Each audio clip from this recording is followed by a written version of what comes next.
In 1955, a man named Carl M. Allen released documents he had collected that gave details on an alleged 1943 top-secret U.S. Navy experiment called the Philadelphia Experiment, where the Navy tested advanced technology that could completely disappear one of their ships using scientific theories developed by Einstein himself.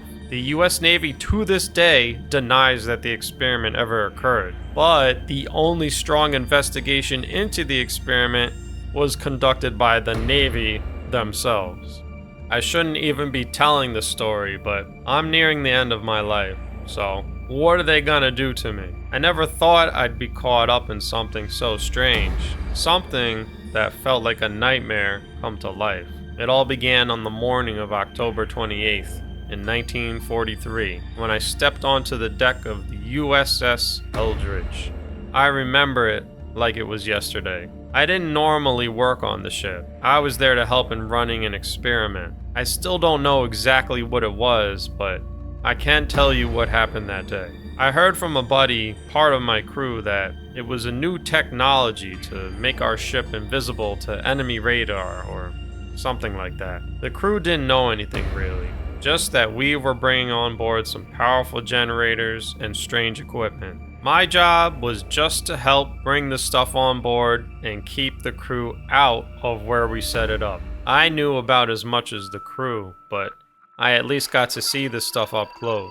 It's hard to describe the machines if you haven't seen them, but I'll try. They had spinning magnets and some kind of metal projectors. It kind of looked like a cannon that could shoot large shells, but it didn't shoot anything. At some point, everything was all set up and we were off the coast out at sea. So they started a countdown. At this point, I could feel my heart pounding in my chest. I didn't know what was happening, and that made me feel uneasy. I didn't know, but I knew something weird was going on. The generators roared to life and they filled the ship with a deep, unsettling noise. This went on for quite a few minutes while the scientists messed with it and played with some kind of control panels on it. I don't know what they were doing. All I know is that at some point, suddenly, a blinding green light engulfed the entire ship. It felt like being trapped inside a giant, glowing bubble. My vision blurred and the world around me twisted and warped. My stomach churned and I had to grab a railing to steady myself.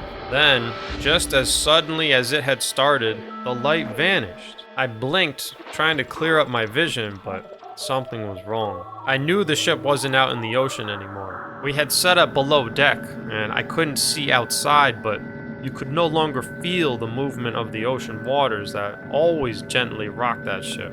My buddy and I still couldn't see that well, but we could see that we were scared. I was scared. I'll admit it. We didn't know what was happening. To make matters worse, the scientists themselves looked terrified too, and then they left the room real fast to go above deck. We followed them, but I wish we hadn't. We got above deck and even through our weakened vision, we could tell this was unlike anything we could have imagined. As we tried to make sense of our surroundings, a low, rumbling sound echoed through the ship. It was unlike anything I'd ever heard, like the growl of some enormous, unseen creature. Clouds and a sort of mist surrounded the ship. It was as if we had been teleported into a dark cloud. It was really warm, but our clothes and the railing of the ship felt ice cold. It made no sense. But then, out in the darkness and mist, we saw shapes beginning to emerge. They were tall, slender beings with glowing eyes and long, spindly limbs. They moved with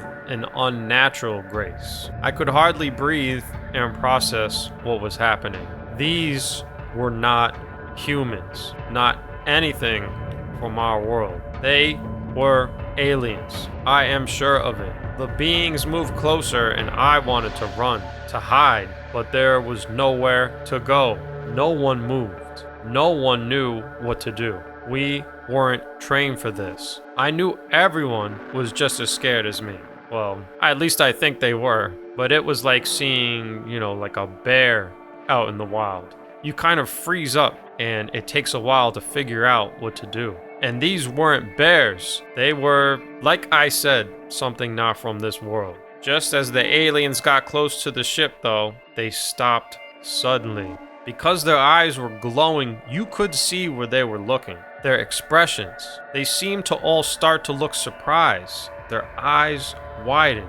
They started backing away from the ship. And then, before you could blink, we were back in the ocean. The ship was exactly where it had been, but everything felt different. I remember looking around and I was shocked. First of all, the scientists were nowhere to be seen. They had gone back below deck and did something to those machines. So I think they brought us back from wherever we were. But that's not what shocked me. My friend was gone. And there were crew members whose bodies had become twisted in all sorts of supernatural positions. And some of their bodies were molded into the structure of the ship. They seemed dead for sure.